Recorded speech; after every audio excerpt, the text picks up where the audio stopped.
Sunday mornings are usually quiet on my street. The kind of quiet where you can hear the wind moving through the trees and the occasional dog barking 2 houses away. I always wake up early on weekends, not because I need to, but because I like the slow start. That morning, I poured myself a cup of coffee, leaned on the kitchen counter, and looked out the window like I always do. That's when I saw something that made me freeze. At first, my eyes couldn't make sense of it.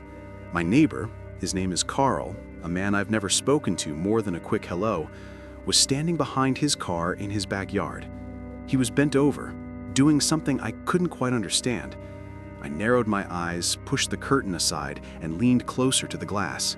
My stomach dropped. 2 tiny kittens, one black, one ginger, were on the ground beside him. He had rope in his hands, thin rope, and he was looping it around their tiny bodies, tying them together, then securing the other end to the back of his car. It took me a second to register what I was seeing. When it hit me, the shock felt physical.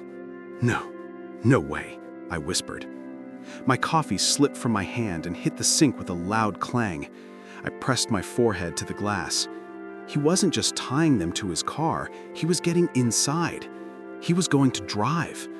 My heart slammed against my ribs. Without thinking, I shoved open the back door, nearly tripped over my own feet, and ran out into the yard. But before I could yell, the engine roared to life, and the car began to roll forward. The kittens were pulled along the gravel like they were nothing.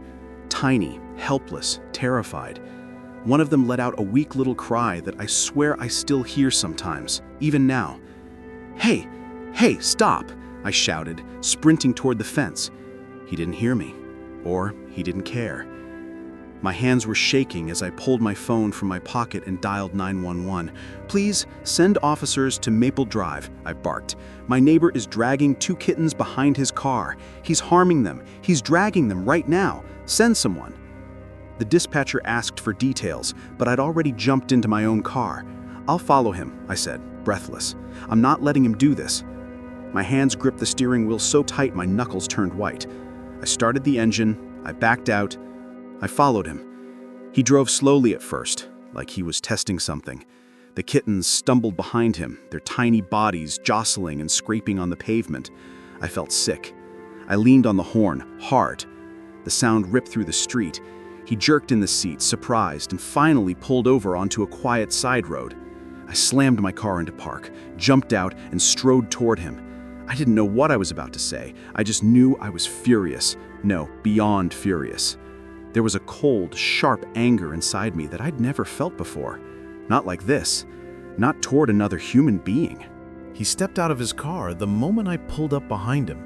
He didn't look scared. He didn't look confused. He just looked irritated, as if I had interrupted something he considered completely normal. The kittens were still tied behind his bumper, shivering, their tiny chests rising and falling too fast. One tried to stand but collapsed immediately. I walked straight toward him. "What the hell are you doing?" I shouted. He squinted at me, his lips tightening into a thin line. "Mind your business." "My business?" I pointed at the kittens. "Those are living animals. You were dragging them behind your damn car." He shrugged. "They needed to learn," he said, scratching his chin casually. "Animals gotta toughen up." My jaw dropped. I had heard awful things from people before, but nothing like that. Something in me snapped. Not violently, not recklessly, but in that way where you know you're not backing down no matter what. "Untie them. Now," I said. He gave a laugh. Short, mocking, ugly. "You don't tell me what to do." I stepped closer, lowering my voice. "You don't seem to understand. The police are on their way." His whole expression changed. His shoulders stiffened, and his eyes darted around like he was calculating something. He took one step toward me, and that's when the argument exploded. "Move away from them, right now! They're just pests. You city people get soft about everything. They're living beings, and you're hurting them. Not your problem. Go home." After what I saw, no chance. He folded his arms. "Look, buddy, walk away. I don't want trouble." "Trouble?" I said, my voice shaking with disbelief. "You tied Kittens to your car and dragged them down the street. You already created trouble." He leaned forward. "You calling me an animal abuser?" I didn't blink. "I'm calling you exactly what you are." His face reddened. "You're asking for a fight." "I'm asking you to do the bare minimum. Untie them." He muttered something under his breath, something I couldn't hear but didn't need to. He turned, bent down, and aggressively tugged at the rope, so roughly the kittens whimpered. "Stop!" I yelled, stepping forward. He glared at me. "Fine, take your precious little fur balls." He tossed the rope onto the ground like trash. Right then, sirens. 2 patrol cars turned onto the street. He stiffened. "You called them that fast?" "I wasn't going to wait for you to kill them," I said. The officers got out, hands on their belts, but calm. They approached us slowly. One of them, Officer Ramirez, asked, "What's going on here?" I didn't wait. "This man tied 2 kittens to the back of his car and dragged them," I said, pointing to the tiny bodies trembling behind the bumper.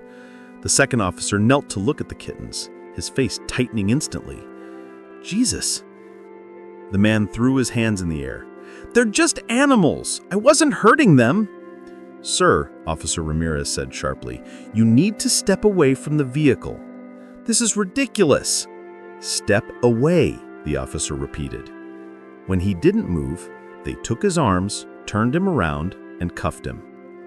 The man shouted, swore, tried to twist free, but none of it mattered.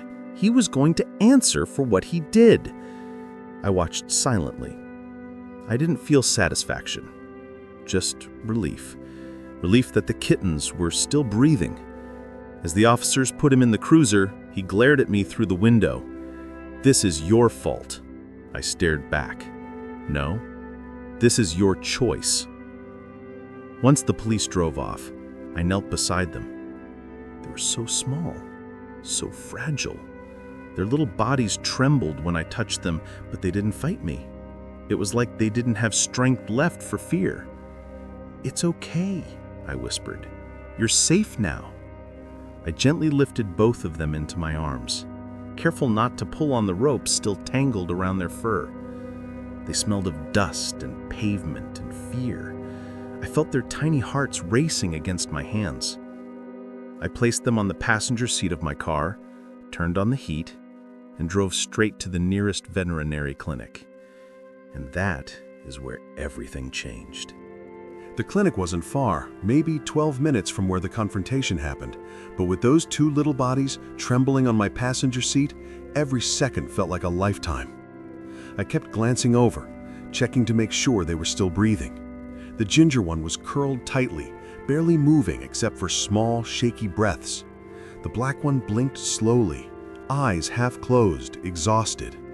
Both of them were silent now, which scared me more than the crying. Fear drains sound out of animals.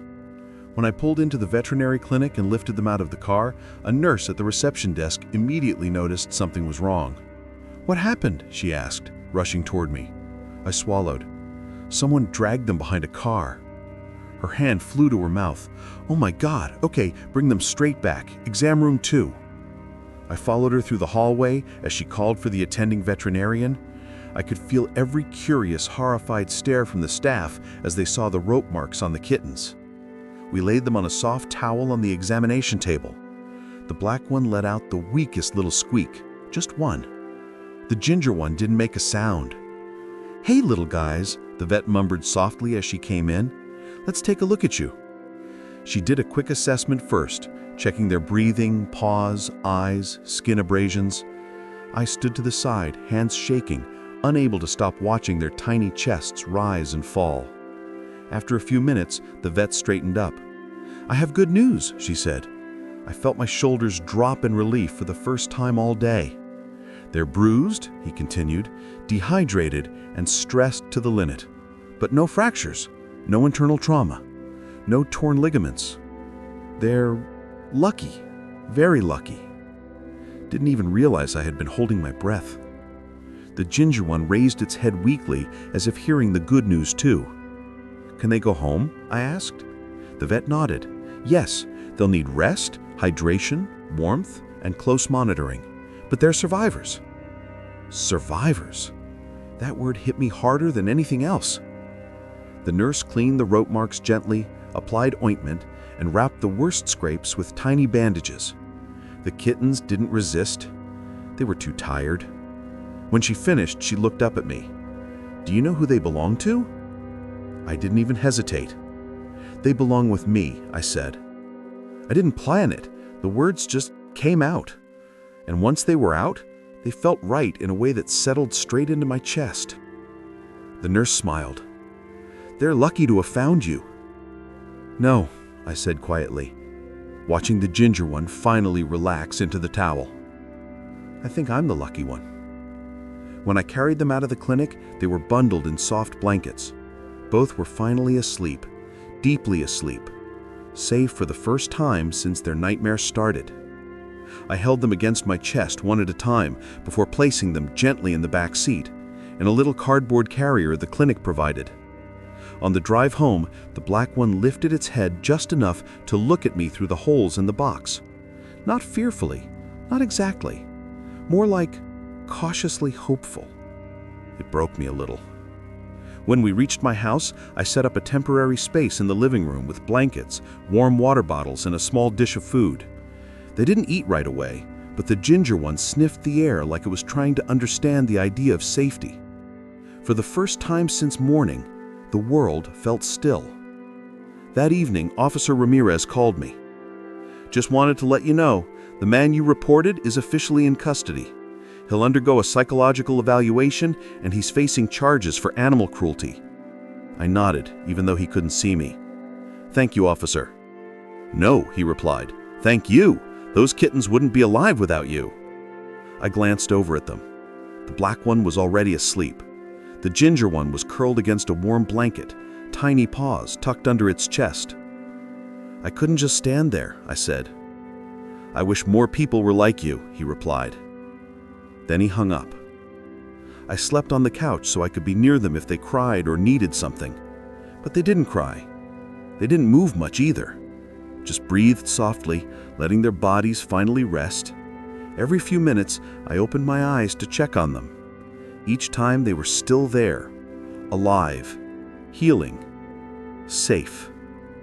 It hit me then how close they came to dying on a sunny morning for no reason other than cruelty, and how close I came to never looking out my kitchen window. Life is strange like that. One small moment can change everything.